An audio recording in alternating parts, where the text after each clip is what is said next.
राधे राधे दोस्तों, मैं संगीता एक बार फिर मेरे चैनल पर आपका हार्दिक स्वागत करती हूँ। आज मैं आपको बांके बिहारी और उनके एक अनन्य भक्त का किस्सा सुनाने जा रही हूँ। वृंदावन में एक संत रहते थे, श्याम सुंदर दास।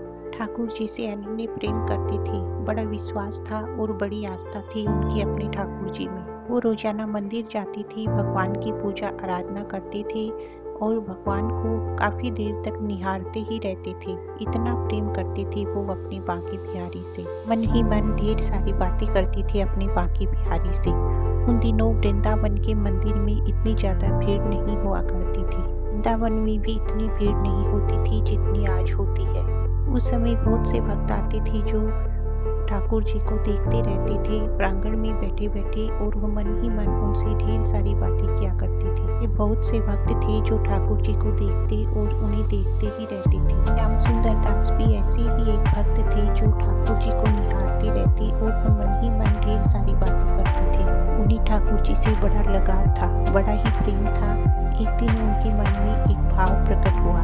गोस्वामी जी ठाकुर जी का कितना प्यारा श्रृंगार करते हैं, ठाकुर जी कितने प्यारे लगते हैं, कितने मनमोहक लगते हैं। पूरी सृष्टि में इतना सुंदर कोई नहीं होगा जितने मेरे बांके बिहारी हैं। बांके बिहारी की सुंदरता को निहारते निहारते श्याम सुंदर जी के मन में आया कि ठाकुर जी आप मुझे भी एक ऐसा मौका दो ना कि मैं भी आपका श्रृंगार करूं। लेकिन वहाँ के मंदिर का ये नियम था कि वहाँ का गोस्वामी परिवार ही ठाकुर जी की सेवा करता है, उनका श्रृंगार करता है। जो हरिदास जी संत के परिवार से हैं वही ठाकुर जी की सेवा करते हैं। इसके अलावा किसी को भी गर्भगृह में जाने की अनुमति नहीं है। ये बात श्याम सुंदर दास जी भी भली भांति जानते थे। उनको ये पता था कि जो इच्छा उन्होंने ठाकुर जी के सामने रखी है वो संभव नहीं है। लेकिन मन में बड़ा ही प्रेम और भाव जागृत हुआ तो उन्होंने ठाकुर जी से कह दिया, हे ठाकुर जी, मुझे भी एक ऐसा दिन, एक ऐसा पल दीजिए कि मैं भी आपका श्रृंगार करूं। मैं भी बड़े मन से आपको पोशाक पहनाऊं, आपका श्रृंगार करूं। उनके मन का ये भाव ऐसा जागृत हुआ कि वो जब भी ठाकुर जी के पास आते तो उनसे यही बात कहते। ये सब कैसे संभव होगा ये मैं नहीं जानता, लेकिन आप सब जानते हैं प्रभु, मुझे तो सिर्फ वो मौका पल चाहिए कि मैं आपका श्रृंगार कर सकूं। भगवान श्री कृष्ण कहते हैं कि मैं अनंत ब्रह्मांड का स्वामी हूँ, तुझे क्या चाहिए वो मेरे सामने तू रख, मैं सब कुछ देने वाला हूँ। तेरा पात्र बड़ा होना चाहिए, तेरी पात्रता ऐसी होनी चाहिए कि मैं जो दे सकूँ वो तू संभाल सके। इस तरह की पात्रता अगर तुझ में है तो मैं तुझे सब कुछ दे सकता हूँ।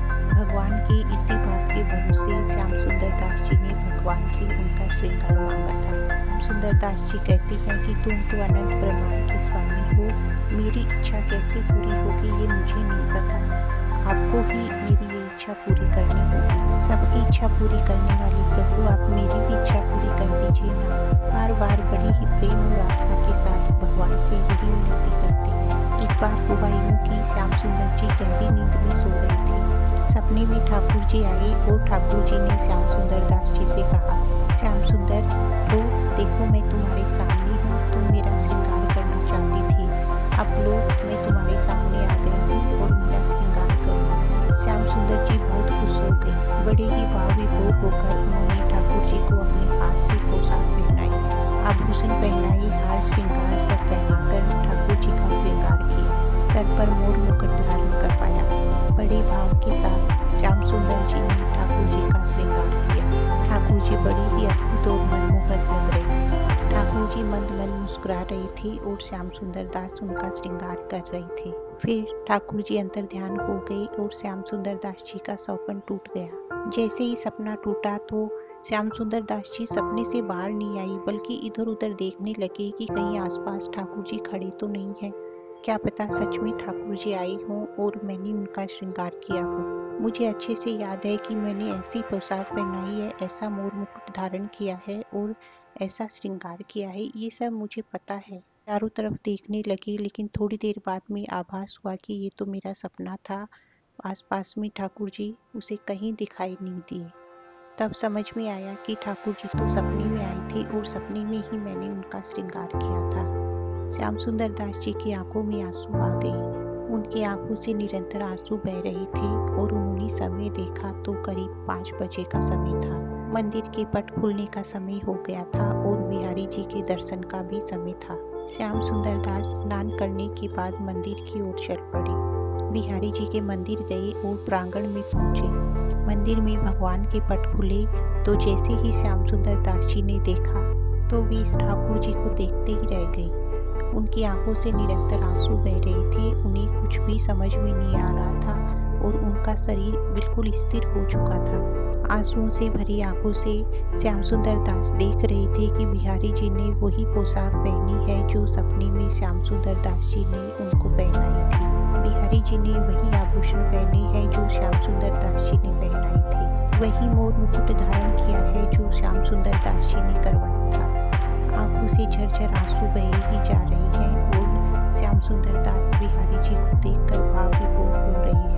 ठाकुर जी श्याम सुंदर दास जी की तरफ देखकर मुस्कुरा रहे हैं, कह रहे हैं कि श्याम सुंदर मैं ही आया था सपने में और तेरी इच्छा पूर्ण करने के लिए। तुम्हारी बड़ी इच्छा थी ना कि तुम मुझे पोशाक पहनाओ, मेरा श्रृंगार करो, तो मैंने ही तुम्हें सपने में आकर ये सब करवाने के लिए कहा था। यही इच्छा थी ना तुम्हारी, तो हो गई ना तुम्हारी इच्छा पूरी। अब तो तुम बड़े खुश होगे कि मैंने तुम्हारी इच्छा पूर्ण कर दी। देखो मैंने जो श्रृंगार किया है वो सब तुमने ही करवाया है। कितना अच्छा लग रहा हूँ ये नहीं बताओगे क्या मुझे? श्याम सुंदर दास जी मन ही मन बहुत ही गदगद हो रहे हैं और बाकी बिहारी को बार बार करोड़ करोड़ बार धन्यवाद दे रहे हैं। प्रभु आपने मेरी इच्छा पूरी कर दी, मैं आपका किस तरह से धन्यवाद करूं। ये सब कहते हुए उनकी आंखों के आंसू थम ही नहीं रहे हैं। श्याम सुंदर दास तो सिर्फ अपने ठाकुर जी की मोहिनी छवि को देखकर ही खुश हो रहे हैं और उनके मुंह से कोई शब्द नहीं निकल रही है।